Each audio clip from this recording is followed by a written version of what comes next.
Viñas Gimeno, y fue así como llegó al puesto de la alcaldía.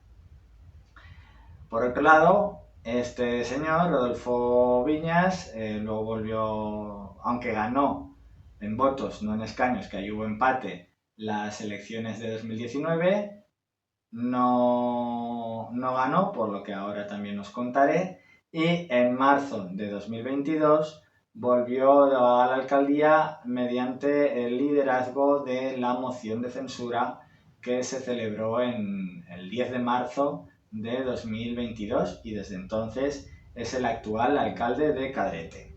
Por último, estaría lo que yo llamo el elemento mutante de este núcleo.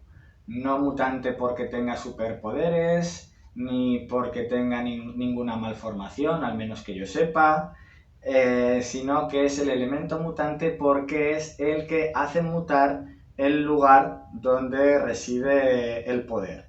Es decir, el elemento, podemos llamarlo también el elemento bisagra, que es el que, sin ostentar la alcaldía, ha decidido en los últimos 7-8 años quién ha ostentado la alcaldía en cada caso.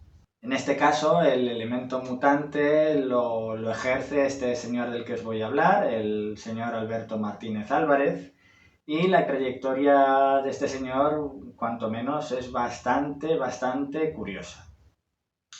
Fue el tercer concejal de esos 3 concejales del PAR que aglutinaron a otros 3 para formar el Teclapartito en 2015 y que estuvo gobernando hasta 2019. A finales de este mandato, este señor tuvo una serie de discrepancias con otro de sus compañeros de partido y de hecho finalmente decidió salirse del PAR y emprender una serie de batallas legales contra su excompañero, que por cierto las perdió todas. En 2019 este señor había dejado el PAR y volvió a presentarse a las elecciones municipales como el líder de la lista de Ciudadanos en Cadrete. Sacó su concejal y, como os he comentado, en 2019 hubo un empate técnico entre 2 bloques. Por un lado estaba el bloque PP-Vox, por otro lado estaba el bloque PSOE-PAR. Ambos empatados a una suma de 5 concejales por cada lado, y quedaba el voto decisivo del señor Alberto Martínez para decidir si la alcaldesa era la señora Campillos o por contra era el alcalde, el señor Viñas. En 2019, debido a esa animadversión que tenía contra su expartido, el PAR, decidió darle la alcaldía a la señora Campillos, formando así un equipo de gobierno formado por PP, Vox y Ciudadanos, que era él. Este tripartito que estuvo gobernando Cadrete desde 2019 hasta 2022 se empezó a quebrar a finales de 2021, cuando precisamente este señor, Alberto Martínez Álvarez, debido a que, según se supo a posteriori, la alcaldesa Campillos no le concedía una serie de exigencias, este señor, por un lado, anunció a bombo y platillo, en prensa, en redes sociales y demás, que había dejado el Partido Ciudadanos, cuando era mentira en ese momento. Y por otro lado, a finales de 2021 también anunció que abandonaba, eso sí que era cierto, el equipo de gobierno del cual había estado formando desde mediados de 2019. En ese momento, el equipo de gobierno pasó de tener 6 concejales a tener 5, mientras que la oposición la ocupaban 6 concejales. ¿Todo esto en qué desembocó? Pues en que a mediados finales de febrero este señor había desequilibrado la balanza para que se uniesen los 6 de la oposición y, liderados nuevamente por el señor Rodolfo Viñas, planteasen una moción de censura que acabaría haciéndose efectiva el 10 de marzo de 2022. Así pues, este señor Alberto Martínez Álvarez, sin haber sido ni haber tenido opción alguna de ejercer la alcaldía de Cadrete ha sido, como de hecho se ha revelado posteriormente, una persona que, además de decidir quién era el alcalde, y lo decidía prácticamente él, tenía, digamos, la capacidad de exigir algunas condiciones a quien ostentaba la alcaldía en cada situación. En 2015 dio la alcaldía a Rodolfo, en 2019 dio la alcaldía a María Ángeles y en 2022 nuevamente le volvió a dar la alcaldía a Rodolfo. Todo esto, como veremos en algún vídeo posterior, jugando a ese juego de yo te doy la alcaldía o te recuerdo que yo te he dado la alcaldía y por otro lado yo te exijo alguna serie de cuestiones, vamos a decir, personales. Esta estructura nuclear que os he descrito lleva prácticamente intacta desde hace unos 23 años. El secretario municipal lleva desde el 2002, desde 1999 han estado gobernando los primos Viñas, y Alberto Martínez Álvarez, aunque digamos que empezó a jugar a este juego en el año 2015, podría decirse que antes de él el elemento mutante lo ostentaba el señor José Mateo Peiró, quien siendo militante y afiliado al Partido Socialista, le dio durante 8 años seguidos la alcaldía a la señora Campillos, ya entonces del Partido Popular. Además, llama la atención no solo que le diese alguien a priori del Partido Socialista la alcaldía a una persona del Partido Popular, sino que además llama la atención que este señor, sacando 3 concejales en su momento, mientras que esa señora sacaba 2, entonces hacían falta 5 para alcanzar la mayoría, que eran 9 concejales en total, en lugar de ser el señor Mateo Peiró el alcalde, que se habría entendido que era lo lógico, puesto que era quien más concejales tenía, este señor le dio durante 2 mandatos seguidos la alcaldía a la señora Campillos a cambio de tener la concejalía de urbanismo. Concejalía de la cual hablaremos en concreto en otra fecha. Y bueno, en torno a estos 4 elementos nucleares, vemos que hay 3 órbitas que giran en torno a estos. La primera, la más cercana, está coloreada de azul y rojo, ya imagináis por qué, ¿no? Azul por el tiempo que ha estado gobernando el Partido Popular, rojo por el tiempo que ha estado gobernando el Partido Socialista.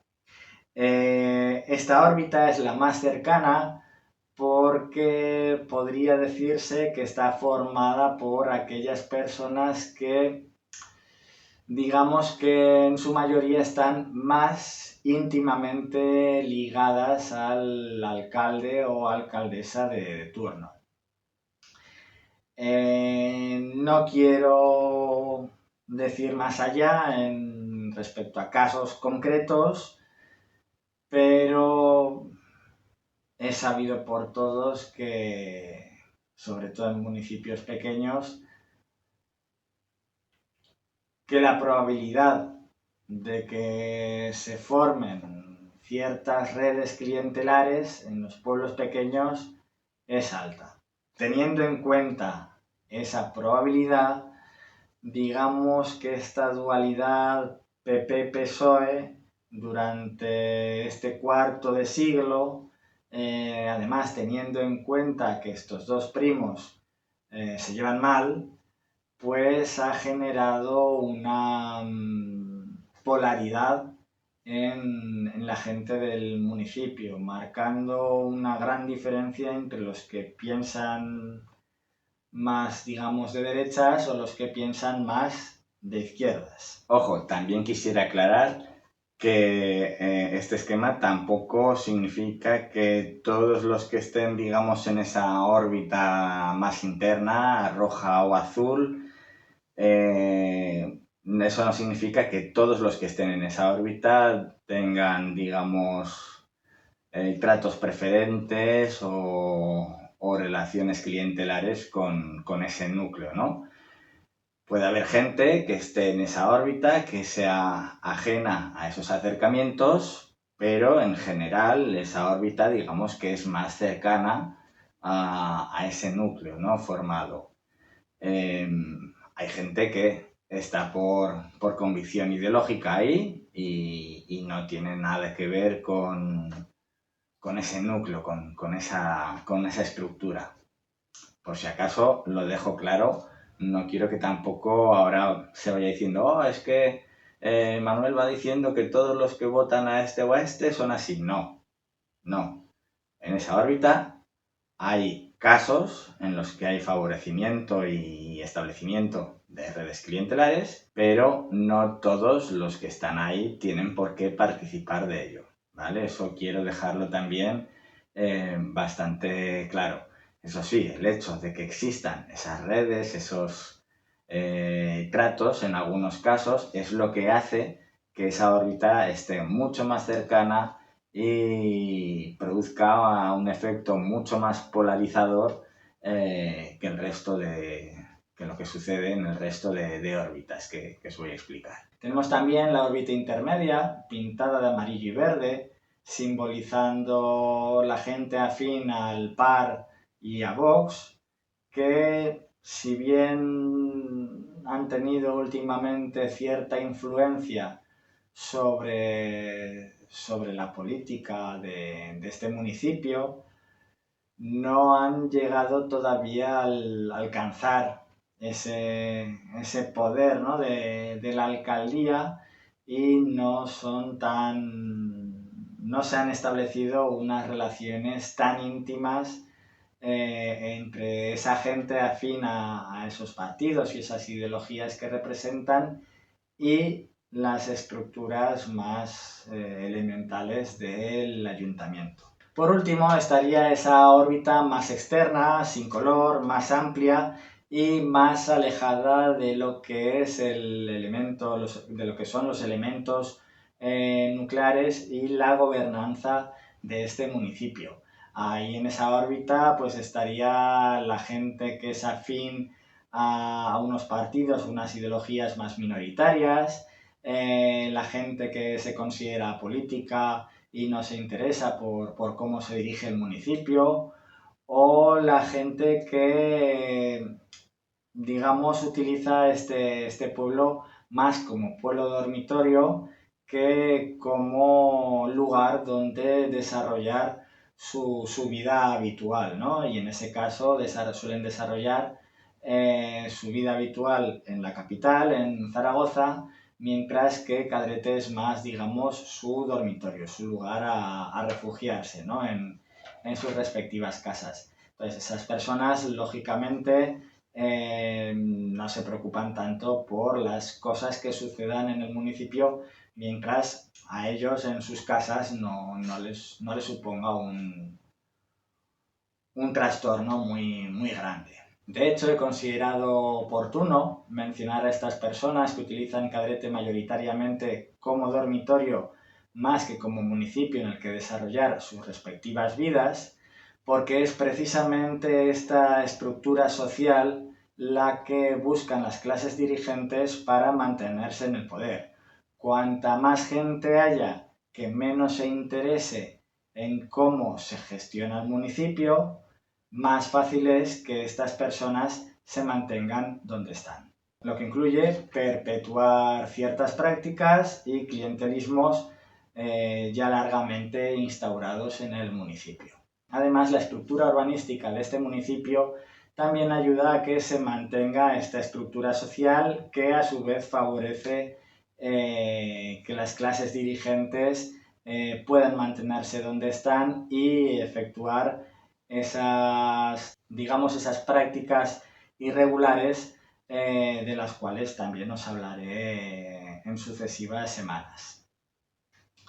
Este pueblo tiene una extensión de unos 11